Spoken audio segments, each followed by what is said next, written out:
ഇന്ന് നമ്മൾ ഉച്ചയ്ക്ക് ഉപവസിക്കും, ഉച്ചയ്ക്ക് കുമ്പസാരിക്കും. അതിനു മുമ്പ് അല്ലെങ്കിൽ ഇത്രയും നമ്മൾ ഒരുങ്ങിയത് ജ്ഞാനത്തിലും വിശ്വാസത്തിലും എല്ലാം വളർന്നു, ആ ഇൻറ്റിമസിയിലേക്ക് വന്നു. ഇനി ആ ഇൻറ്റിമസിയുടെ ഏറ്റവും പ്രധാന രഹസ്യം ദൈവം കരുണ മാത്രമാണെന്നുള്ളത് അറിയുമ്പോഴാണ്. ദൈവം കരുണ മാത്രമാണ്. ആരെയും ശിക്ഷിക്കുകയോ അങ്ങനെ ശിക്ഷിക്കുന്ന ഒരു ദൈവമല്ല. ഇത് നമ്മൾ മാത്രമല്ല, ദൈവനീതി എന്താണെന്ന് മനസ്സിലാക്കണം. മനസ്സിലാക്കാൻ ബുദ്ധിമുട്ടുള്ളൊരു കാര്യമാണത്. വളരെ ബുദ്ധിമുട്ടാണ്. അതുകൊണ്ട് നമ്മൾ വളരെ ശ്രദ്ധിക്കണം.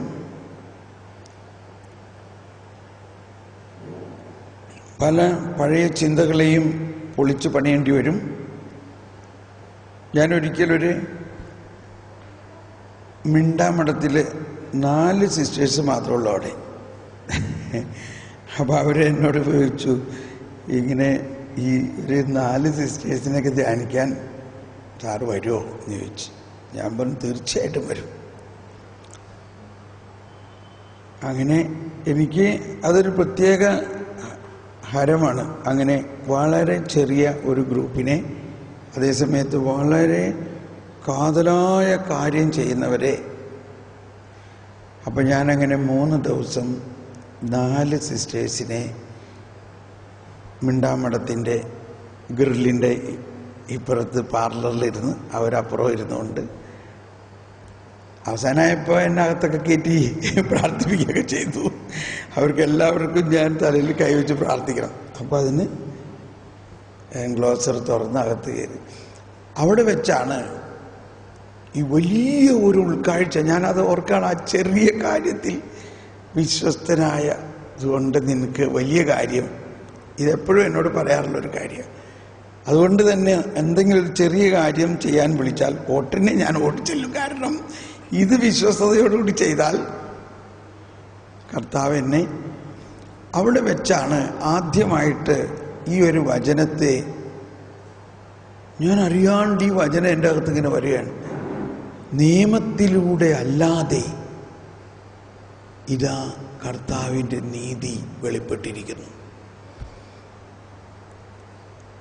റോമർ 3-ാം അധ്യായത്തിൽ 21-ാമത്തെ വചനമാണ്. നിയമവും പ്രവാചകന്മാരും സാക്ഷ്യപ്പെടുത്തിയിട്ടുള്ള ദൈവനീതി നിയമത്തിലൂടെ അല്ലാതെ ഇപ്പോൾ വെളിപ്പെട്ടിരിക്കുന്നു. ഈ ദൈവനീതി വിശ്വസിക്കുന്ന എല്ലാവർക്കും ആരെന്നുള്ള വ്യത്യാസം കൂടാതെ യേശു ക്രിസ്തുവിലുള്ള വിശ്വാസം വഴി ലഭിക്കുന്നതാണ്. ഇത് ട്രാൻസ്ലേറ്റ് ചെയ്ത പെണ്ണിന് ഇത് വിശ്വസിക്കാൻ പറ്റണില്ല. ഇങ്ങനൊരു സാധനം ഇതിനകത്ത് ബൈബിളിൽ എഴുതിയിട്ടുണ്ട്. അവൾ എന്നെ നോക്കുകയാണ്. അപ്പം ഞാനിങ്ങനെ പറഞ്ഞുകൊണ്ടിരിക്കണത് ഞാനല്ല പറയണേ. ഇത് എനിക്ക് വന്നുവരെ മനസ്സിലായിട്ടില്ല. നമ്മൾ നിയമം 10 കൽപ്പനകൾ പാലിച്ച് ജീവിക്കുക എന്നുള്ളതല്ലേ നമ്മൾ പഠിച്ചേക്കണേ.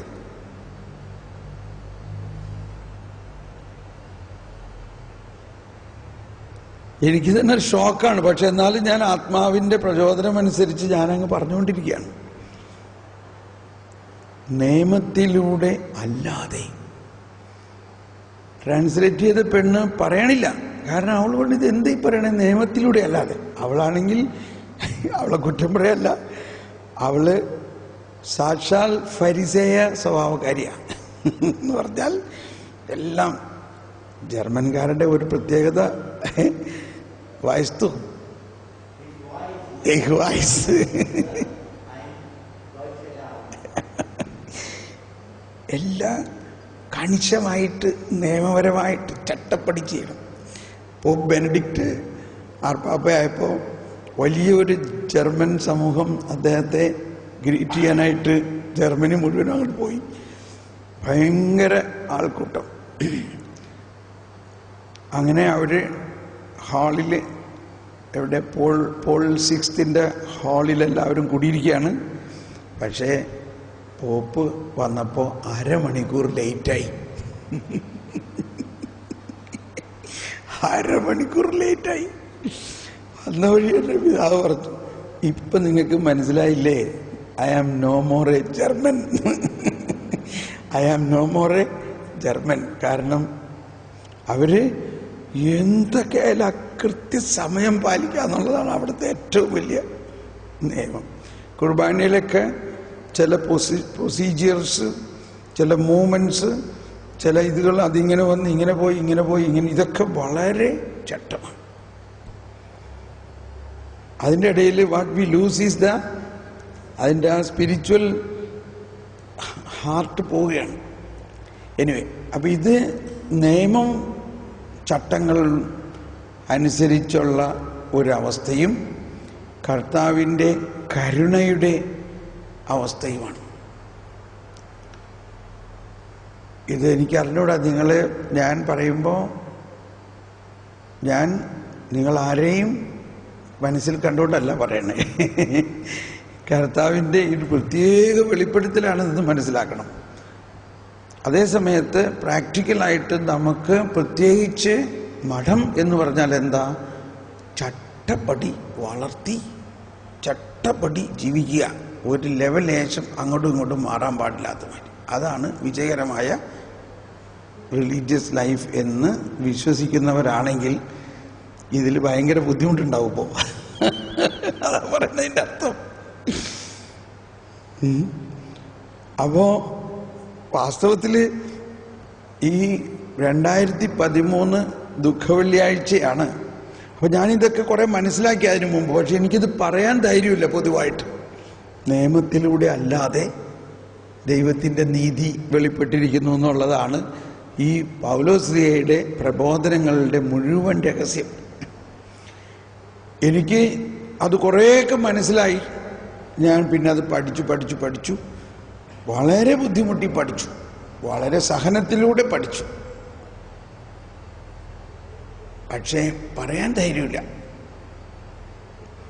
അങ്ങനെ ഇരിക്കുമ്പോൾ 2013 ദുഃഖവെള്ളിയാഴ്ചത്തെ പ്രസംഗം പാപ്പൽ ഹൗസ് ഹോൾഡിന് വേണ്ടിയുള്ള റെനോറോ കാന്തലമേസയുടെ ഫാദർ റെനോറോ കാന്തലമേസായുടെ പ്രസംഗം മുഴുവനും ഈ ദൈവനീതിയെക്കുറിച്ചായിരുന്നു. Praise the Lord. അപ്പം എനിക്ക് ധൈര്യം കിട്ടി, ഇനി ഇത് പറയേണ്ട സമയമായി. അങ്ങനെ ഞാനിത് പറയാൻ തുടങ്ങി. പക്ഷേ ഇത് ആദ്യം ഈ സബ്ജക്റ്റ് മാത്രമായിട്ട് പറയുമ്പോൾ ആർക്കും ഒന്നും മനസ്സിലാവണില്ല. മാത്രമല്ല, നമ്മളെന്തോ സ്കാൻഡൽ പറയണമായിരുന്നോ, അല്ലെങ്കിൽ ഇതൊരു പ്രൊട്ടസ്റ്റാന്റ് ടീച്ചിങ് ആണല്ലോ എന്നാ തോന്നുക.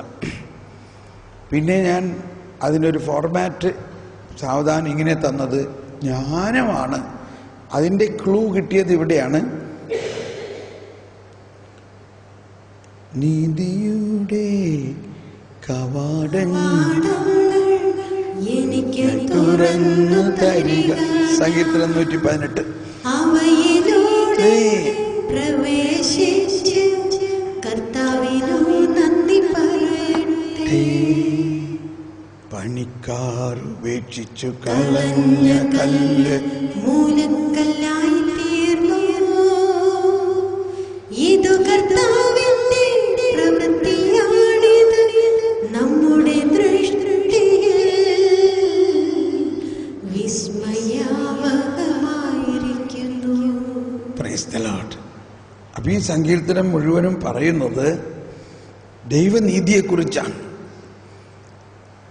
ദൈവനീതി ദൈവത്തിൻ്റെ കരുണയുടെ അനശ്വരതയും അക്ഷയതയുമാണ്.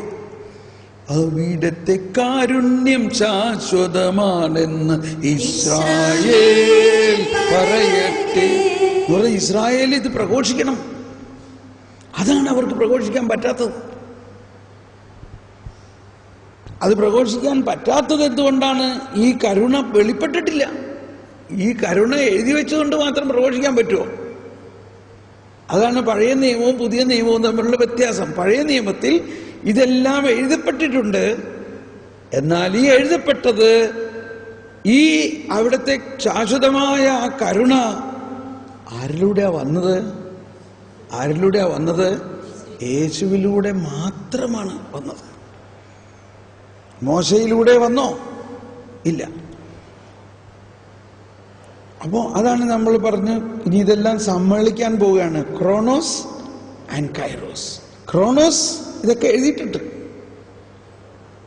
ക്രോണോസിൽ തന്നെ ഇത് എഴുതിയിരിക്കുന്നത് ക്രോണോസിന്റെ കാലത്ത് ഇത് ഫുൾഫിൽ ചെയ്യാൻ വേണ്ടിയല്ല, ഇത് കൈറോസിൽ ഫുൾഫിൽ ചെയ്യാൻ വേണ്ടിയാണ്. പണിക്കാറുപേക്ഷിച്ചു കളഞ്ഞ കല്ല് മൂലക്കല്ലായി തീർന്നു. ഇത് കർത്താവിന്റെ പ്രവൃത്തിയാണിത് നമ്മുടെ ദൃഷ്ടിയിൽ.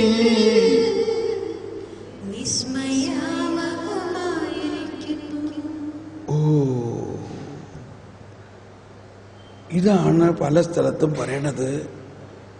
എന്നെ വിളിക്കൂ, നിന്റെ ബുദ്ധിക്ക് അതീതവും മഹത്വമായിട്ടുള്ള കാര്യങ്ങൾ ഞാൻ നിനക്ക് വെളിപ്പെടുത്തി തരാം. അത് ഈ ദൈവനീതിയെക്കുറിച്ചാണ്. മനുഷ്യബുദ്ധിക്ക് ഇത് സാധ്യമല്ല ഇത് മനസ്സിലാക്കാൻ. പിന്നെ എങ്ങനെ സാധ്യമാണ്? ദൈവാത്മാവ്, ഈ രക്ഷാകര നിഗൂഢതയിൽ പ്രവർത്തിച്ച ദൈവാത്മാവ് നമ്മളിലേക്ക് കടന്നു വന്നു കഴിയുമ്പോൾ ആ ദൈവാത്മാവ് ഇത് വെളിപ്പെടുത്തുമ്പോഴാണ് ഇത് മനസ്സിലാവുള്ളൂ. അതുകൊണ്ടാണ് ഇപ്പൊ നമുക്ക് അന്ന് ഉപമകളെ കുറിച്ച് പറഞ്ഞതിന്റെ അർത്ഥം നമ്മൾ ചിന്തിച്ചല്ലോ. എന്തുകൊണ്ടാണ് അങ്ങ് ഉപമകളിലൂടെ സംസാരിക്കുന്നത് എന്ന് ചോദിച്ചു. അപ്പോൾ പറയാണ്, ദൈവരാജ്യത്തിൻ്റെ രഹസ്യം നിങ്ങൾക്കാണ് വെളിപ്പെടുത്തി തന്നിരിക്കണ്ടോ, നിങ്ങൾക്ക് മാത്രം. മറ്റുള്ളവർക്കെല്ലാം ഇപ്പൊ ഞാൻ അവിടെ ഒരു വാക്ക് ചേർക്കാൻ പോകുന്നത് ഇപ്പോൾ എന്നുള്ള വാക്ക് ചേർക്കാൻ. മറ്റുള്ളവർക്കെല്ലാം ഇപ്പോൾ ഉപമകളിലൂടെ മാത്രം. എന്തിനാണത്? അവർ കണ്ടിട്ടും കാണാതിരിക്കുന്നതിനും കേട്ടിട്ടും ഗ്രഹിക്കാതിരിക്കുന്നതിനും അങ്ങനെ അവർ മനസ്സ് തിരിഞ്ഞ് മോചനം പ്രാപിക്കാതിരിക്കേണ്ടതിനും വേണ്ടിയാണ്.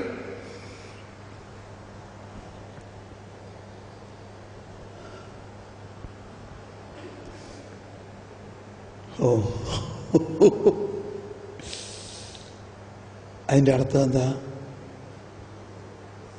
യേശു വന്നിരിക്കുന്നത് എല്ലാവരെയും മോചനം കൊടുക്കാനാണല്ലോ, എല്ലാവരെയും രക്ഷിക്കാനാണല്ലോ. എങ്ങനെയാണ് എല്ലാവരും രക്ഷിക്കപ്പെടുന്നത്?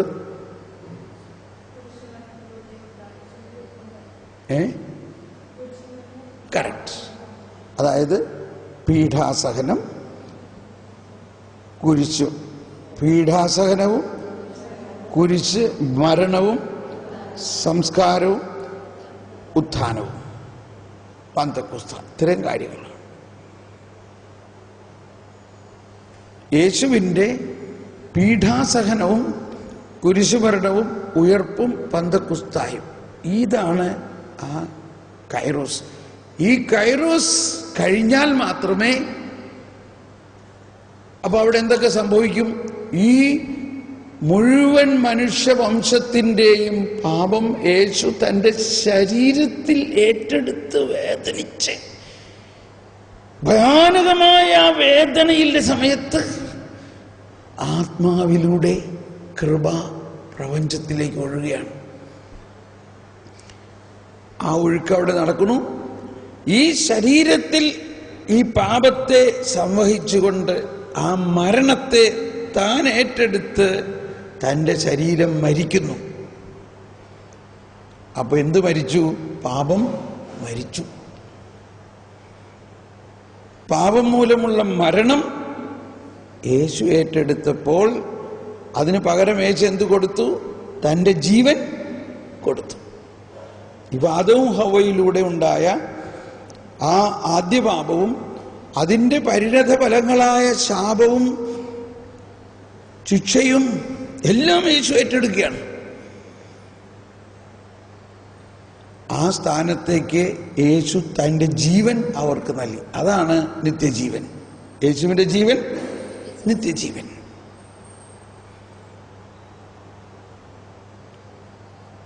അങ്ങനെ ഒരു പ്രോസസ് കഴിഞ്ഞ് ആ മരിച്ച ശരീരം ഉയർത്തെഴുന്നേറ്റപ്പോൾ പുതിയ ജീവനായി.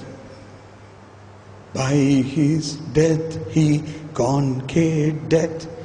By his raising he restored life. തൻ്റെ മരണത്താൽ മരണത്തെ വിജയിച്ചു. തൻ്റെ ഉയർപ്പിനാൽ പുതുജീവൻ പ്രദാനം ചെയ്തു. ഈ പെസഹ മഹോത്സവത്തിൽ നമ്മൾ പ്രാർത്ഥനകൾ ഓർക്കുന്നില്ലേ? അപ്പോൾ ഈ ഒരു സംഭവത്തിന് ശേഷം മാത്രമേ ജനം അറിയാൻ പാടുള്ളൂ ഞാനാണ് മിശിഹായെന്ന്. അത്രയ്ക്ക് ഒരു റിസ്കിലാണ് ഈശോ പരസ്യ ജീവിതം നടത്തിയിരുന്നത്. അതിനു മുമ്പ് ആരും അറിയരുത്.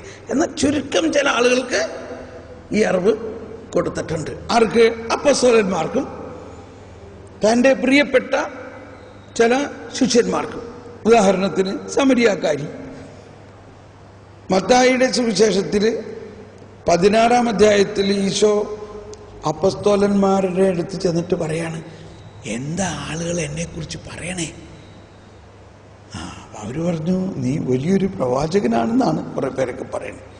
ചിലർ പറയുന്നത് നീ ജെറമിയായാണ്, ചിലർ പറയുന്നത് നീ ഏലിയായാണ്, ചിലർ പറയുന്നത് നീ യോഹന്നാൻ മൗന്താന മടങ്ങി വന്നതാണെന്ന്. ഓക്കെ, അപ്പൊ അവിടെ എന്താ പറയാത്തത്? നീ മിശിഹായാണെന്ന് ആരും പറയുന്നില്ല. ഇതൊക്കെ നമ്മൾ അവിടെ പഠിക്കണം. ഈശോന് സമാധാനം. അപ്പൊ ആർക്കും മനസ്സിലായിട്ടില്ല ഞാൻ മിശിഹായാണെന്ന്. ആർക്കും മനസ്സിലായിട്ടില്ല. അതായിരുന്നു ഈശോയുടെ പരസ്യ ജീവിതത്തിന്റെ രഹസ്യം. ഈശോയുടെ പരസ്യ ജീവിതത്തിന്റെ നിഗൂഢത ഈ പരസ്യ ജീവിത സമയത്ത് അല്ല. ഈ പരസ്യ ജീവിത സമയത്തല്ല എല്ലാവർക്കും രക്ഷ കിട്ടേണ്ടത്. എപ്പോഴാണ് എല്ലാവർക്കും രക്ഷ കിട്ടേണ്ടത്? പരസ്യ ജീവിതം കഴിഞ്ഞ് പീഡാനുഭവവും മരണവും ഉയർപ്പും പന്തക്കുസ്ത കഴിയുമ്പോഴാണ് എല്ലാവർക്കും രക്ഷ കിട്ടേണ്ടത്. പരസ്യ ജീവിതത്തിൽ അതിന്റെ വിത്ത് പാകുന്നു, ആ വിശ്വാസം പകരുന്നു, ഇതിന്റെ രഹസ്യങ്ങൾ പ്രഘോഷിക്കുന്നു എന്ന് ആർക്കും അതിപ്പോൾ മനസ്സിലാകരുത്. മനസ്സിലാകരുത്. ഇപ്പൊ നോക്കിയേ സുവിശേഷത്തിന്റെ മുഴുവനും കാഴ്ചപ്പാടിന്. അതുകൊണ്ടാണ് പിശാച് വന്നിട്ട് നേരത്തെ തന്നെ ഇവനാണ് ദൈവപുത്രൻ മിണ്ടല്ലാന്ന് പറഞ്ഞു. കാരണം അത് സമയത്തിന് മുമ്പേ ഒന്ന് കലക്കാൻ വരികയാണമായിരിക്ക. ഈ പിശാച് പറഞ്ഞിട്ട് വേണോ ദൈവപുത്രനാണെന്ന് മനസ്സിലാക്കിക്കാൻ അവിടെ? അപ്പൊ പിശാച് ആ ഹോൾ കർത്താവിന്റെ പ്ലാൻ മനസ്സിലാക്കിയിട്ട് അതിനെ അബോർട്ട് ചെയ്യാനായിട്ട് പരിശ്രമിക്കുകയാണ്. പിശാചുക്കൾക്ക് അറിയാമായിരുന്നു. മർക്കോസിന്റെ സുവിശേഷത്തിൽ 1-ാം അധ്യായത്തിലുണ്ട്. പിശാചുക്കൾക്കറിയാം. പക്ഷെ അവരെ ഫ്രീസ് ചെയ്ത് വെച്ചിരിക്കുകയാണ്. അവരെ മിണ്ടരുതെന്ന് കണിശമായി പറഞ്ഞു. നിങ്ങൾ മിണ്ടിപ്പോകരുത്. അവരെ വിലക്കി. കാരണം ഇപ്പോ ഇത് പറയാൻ പാടില്ല, ഇപ്പോ ഇതാരും അറിയരുത്. അപ്പോ പത്രോസ് പറഞ്ഞു. അപ്പൊ ഈശോ അത് കഴിഞ്ഞ അപ്പോസ്തലന്മാരോട് ചോദിച്ചു, നിങ്ങൾ എന്താണ് പറയുന്നത്? ഫാനിന്നിട്ട് നിങ്ങൾ എന്താ പറയണേ? അപ്പൊ പത്രോസ് പറഞ്ഞു, ഒരുപക്ഷെ ബാക്കി അപ്പോസ്തലന്മാർ ആരും പറയുന്നില്ല. പത്രോസ് പറഞ്ഞു, നീ നീ ജീവിക്കുന്ന ദൈവത്തിന്റെ പുത്രനായ ക്രിസ്തുവാണ്. അപ്പൊ കർത്താവ് പറഞ്ഞു, പത്രോസേ, യോനായുടെ മകനായ ശിമയോനെ, നീ നിന്റെ മനുഷ്യബുദ്ധിയിൽ നിന്നല്ല ഇത് പറയുന്നത്, നിന്റെ ജഡരക്തങ്ങളല്ല. വായിച്ചൊന്ന്. യേശു അവനോട് അരുളി ചെയ്തു, യോനായുടെ പുത്രനായ ശിമയോനെ, നീ ഭാഗ്യവാൻ. മാംസരക്തങ്ങളല്ല, സ്വർഗസ്ഥനായ എൻ്റെ പിതാവാണ് നിനക്ക് ഇത് വെളിപ്പെടുത്തി തന്നത്. ഞാൻ നിന്നോട് പറയുന്നു, നീ പത്രോസാണ്. ഈ പാറമേൽ എൻ്റെ സഭ ഞാൻ സ്ഥാപിക്കും. നരക കവാടങ്ങൾ അതിനെതിരെ പ്രബലപ്പെടുകയില്ല. സ്വർഗരാജ്യത്തിൻ്റെ താക്കോലുകൾ നിനക്ക് ഞാൻ തരും. നീ ഭൂമിയിൽ കെട്ടുന്നതെല്ലാം സ്വർഗത്തിലും കെട്ടപ്പെട്ടിരിക്കും. നീ ഭൂമിയിൽ അഴിക്കുന്നതെല്ലാം സ്വർഗത്തിലും അഴിക്കപ്പെട്ടിരിക്കും.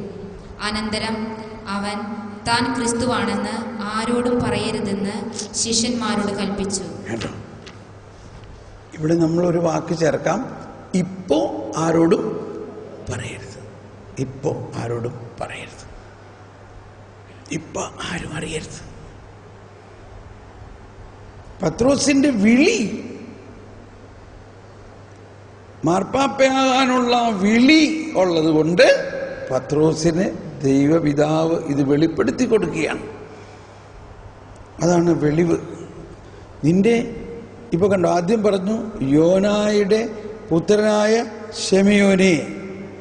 ശെമയോൻ എന്ന വാക്കിന്റെ അർത്ഥം എന്താ? ശെമയോൻ എന്ന വാക്കിന്റെ അർത്ഥം ഫ്ലെക്സിബിൾ, ഞാങ്ങണ എന്ന അർത്ഥം. ഞാങ്ങണ, ഫ്ലെക്സിബിൾ. പക്ഷേ അത് കണ്ട് പറയാണ്, നീ നിന്റെ ആ പേര് മാറ്റി, നിന്റെ പേര് എന്താണ്? പാറ, പത്രോസ്, പേത്രൂസ്, റോക്ക്, പാറ എന്നാണ്, കേപ്പാസ്.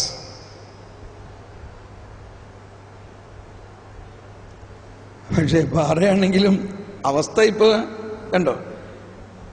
അപ്പോ എനിവേ നമ്മൾ അതിന്റെ ഡീറ്റെയിലേക്ക് പോകുന്നില്ല.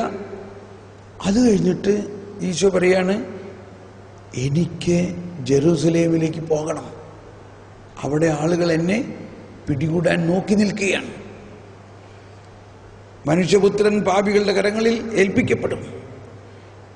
ഫരിസേയരും നിയമജ്ഞരും പ്രധാന പുരോഹിതന്മാരും അവനെ പീഡിപ്പിക്കും, അവനെ ബന്ധിക്കും, അവനെ ശിക്ഷിക്കും, അവൻ്റെ മേൽത്ത് കാർപ്പിച്ച് തുപ്പും, അവനെ വസ്ത്രാക്ഷേപം ചെയ്യും, അവനെ കുരിശിൽ തറച്ച് കൊല്ലും.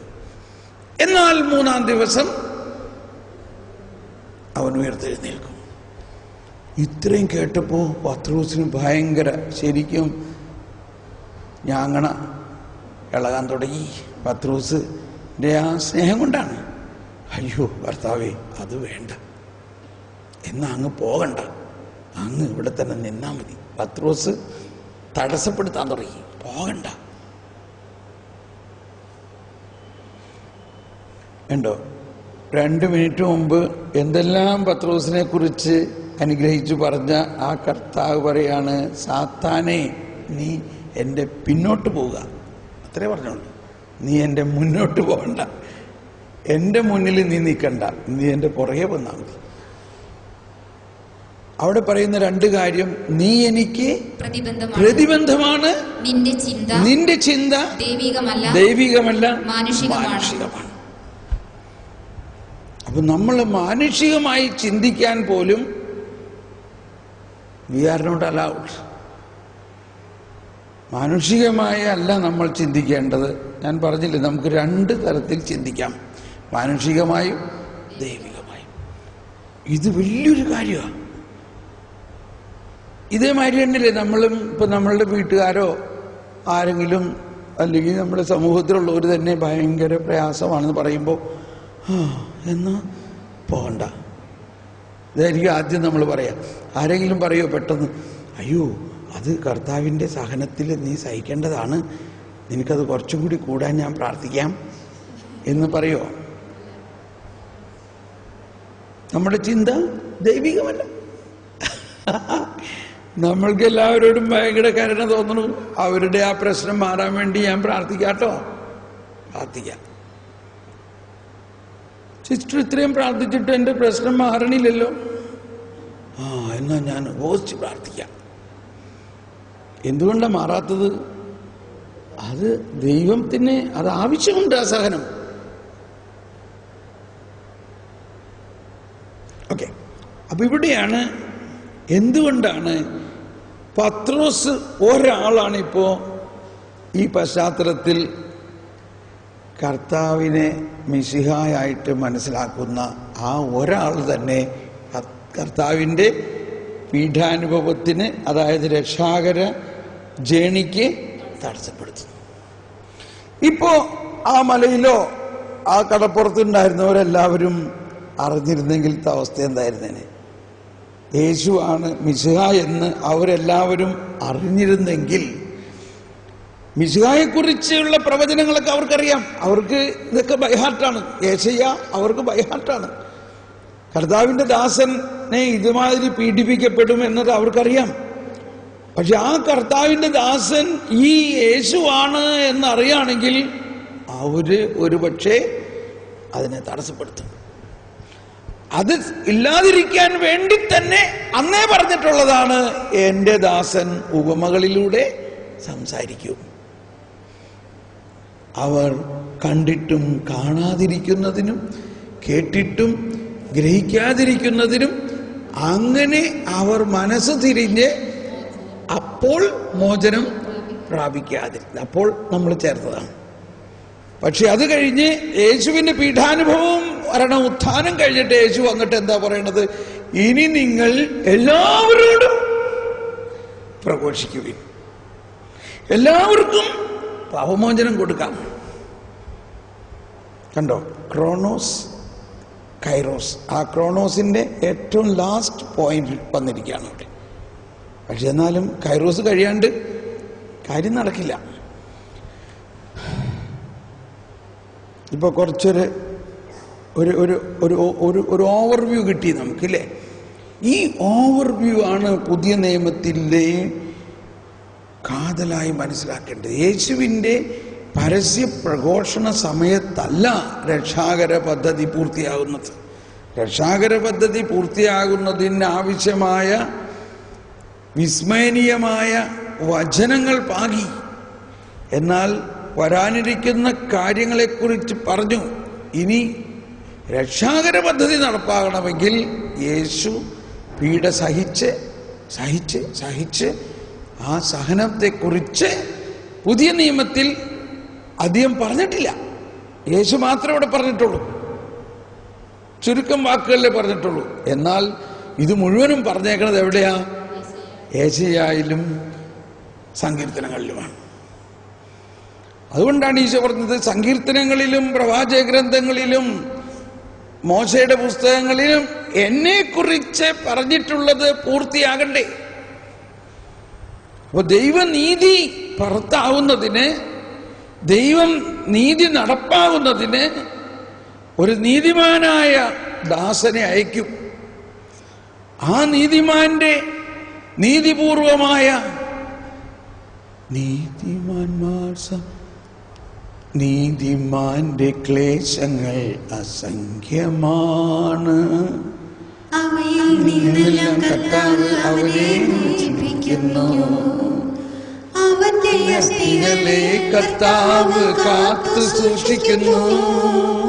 അവയിലൊന്നും പോലും തകർക്കപ്പെടുകയില്ല. അവയിലൊന്നും പോലും തകർക്കപ്പെടുകയില്ല. ആരാണ് ഈ നീതിമാൻ? യേശുവാണ്. ഈശോ പറയാണ്, നീതിമാനായ പിതാവേ. കണ്ടോ? പിതാവ് നീതിമാനാണ്. ഇനി അപ്പൊ പിതാവും നിന്നുള്ള നീതി നീതിമാനായ യേശുവിലൂടെ ആരിലേക്ക് ഒഴുകണം? മനുഷ്യരിലേക്ക് ഒഴുകണം. എന്താണ് ഈ നീതി എന്ന് പറഞ്ഞാൽ? എന്താണ് ദൈവനീതി? 1987 തോന്നുന്നു, നീതി, ദൈവനീതി പരിശുദ്ധാത്മാവിൻ്റെ കൃപയ്ക്ക് 1987 പരിശുദ്ധാത്മാവിൻ്റെ കൃപയ്ക്ക് നമ്മെ നീതീകരിക്കാൻ, അതായത് നമ്മെ നമ്മുടെ പാപങ്ങളിൽ നിന്ന് ശുദ്ധീകരിക്കാനും യേശുക്രിസ്തുവിലുള്ള വിശ്വാസത്തിലൂടെയും മാമോദീസായിലൂടെയും ദൈവത്തിൻ്റെ നീതി നമ്മിലേക്ക് പ്രസരിപ്പിക്കാനും കഴിയും. പരിശുദ്ധാത്മാവിൻ്റെ കൃപയ്ക്ക് നമ്മെ നീതിമത്കരിക്കാൻ, അതായത് നമ്മുടെ പാപങ്ങളിൽ നിന്ന് പൂർണ്ണമായി ശുദ്ധീകരിക്കാൻ കഴിയും. ഈ നീതിയുടെ കൃപാവരത്തിനെ അത് കഴിയുള്ളൂ.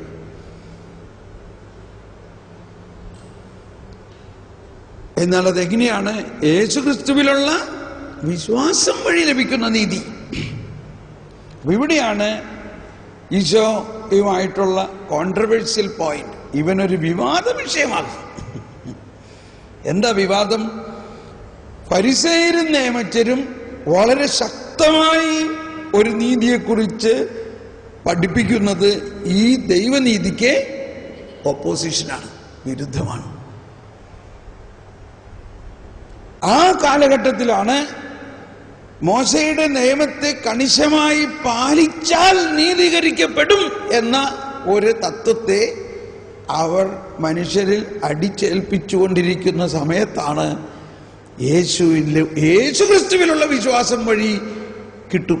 അതാണ് പറയുന്നത്, നിയമവും പ്രവാചകന്മാരും പ്രഘോഷിച്ചിരുന്ന ദൈവനീതി ഇപ്പൊ നിയമത്തിലൂടെ അല്ലാതെ കിട്ടുന്നു. നിയമത്തിലൂടെ അല്ലാതെ എന്ന് പറയുമ്പോൾ ഉടനെ നമുക്ക് പ്രശ്നമാണ്, ഇല്ലേ? അതെന്താ? അപ്പൊ 10 കൽപ്പനകൾ പാലിക്കട്ടെ.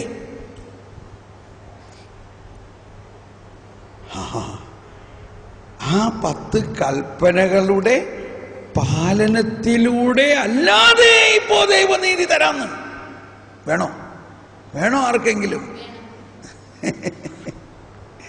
കണ്ടോ, ആർക്കും വേണ്ട. കാരണം 10 കൽപ്പന വിട്ടിട്ടുള്ള കളിയില്ല നമുക്ക്. ഞാൻ പണ്ട് അച്ഛന്മാരെയൊക്കെ ധ്യാനിപ്പിക്കുമ്പോൾ ഈ 10 കൽപ്പനകളൊന്നൊന്നായിട്ട് ഞാൻ വിവരിച്ചില്ല. അപ്പൊ കുമ്പസാരത്തിന് മുമ്പ് ഒരു വയസ്സായ അച്ഛൻ എഴുന്നേറ്റ് നിന്നിട്ട് ഞങ്ങൾ എന്താ കുമ്പസാരിക്കണേ, ആ കൽപ്പനകളൊക്കെ പറഞ്ഞ് ഞങ്ങൾക്ക് മെഡിറ്റേഷൻ പോയിന്റ്, ഞങ്ങളുടെ മനസാക്ഷി എന്താ പറയണേ, ആത്മശോധന തരണ്ടേ?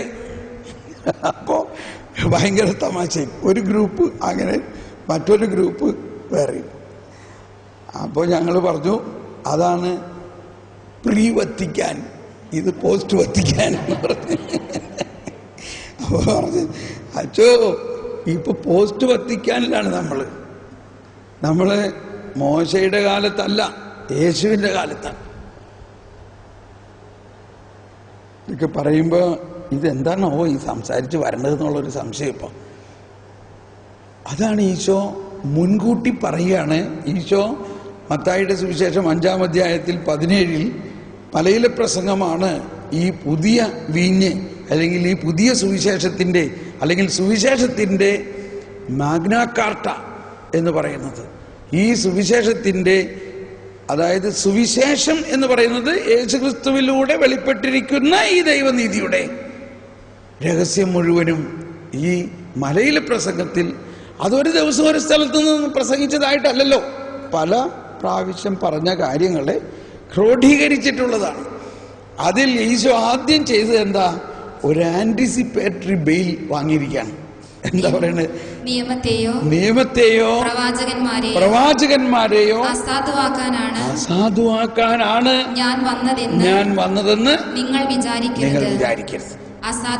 അസാധുവാക്കാനല്ല, പൂർത്തിയാക്കാനാണ് ഞാൻ വന്നത്. എന്നിട്ട് അതിനെ ഒന്നുകൂടി എംഫസൈസ് ചെയ്ത് പറയാണ്, ആകാശവും ഭൂമിയും കടന്നു പോകുന്നതുവരെ സമസ്തവും നിറവേറുവോളം നിയമത്തിൽ നിന്ന് വള്ളിയോ ഉള്ളിയോ മാറുകയില്ല.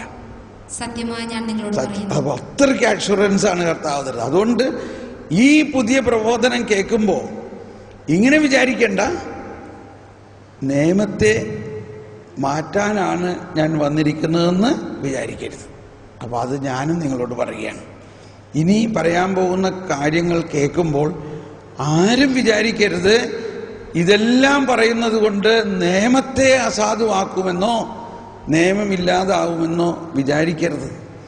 വാസ്തവത്തിൽ നിയമത്തെ പൂർത്തിയാക്കുന്നത് വേറെ വിധത്തിൽ പറയുകയാണെങ്കിൽ കൃപയിലൂടെ മാത്രമാണ്. കൃപ യേശുക്രിസ്തുവിലൂടെ. അപ്പൊ അതുകൊണ്ടാണ് യോഹന്നാന്റെ സുവിശേഷത്തിലെ ട്രീറ്റ്മെന്റ് വേറൊരു രീതിയിലാണ്. സെയിം ആശയമാണ്.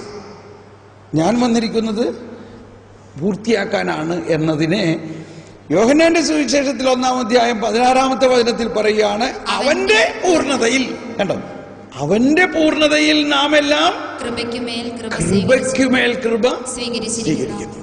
കണ്ടോ, നിയമം മോശ വഴി വന്നു, കൃപയും സത്യവുമാകട്ടെ യേശു വഴി. നിയമം മോശ വഴി വന്നു, നിയമം മോശ വഴി വന്ന ആ നിയമത്തിലൂടെ ഒരുവൻ നീതീകരിക്കപ്പെടുമായിരുന്നുവെങ്കിൽ പിന്നെ യേശു വരേണ്ട ആവശ്യമുണ്ടായിരുന്നോ?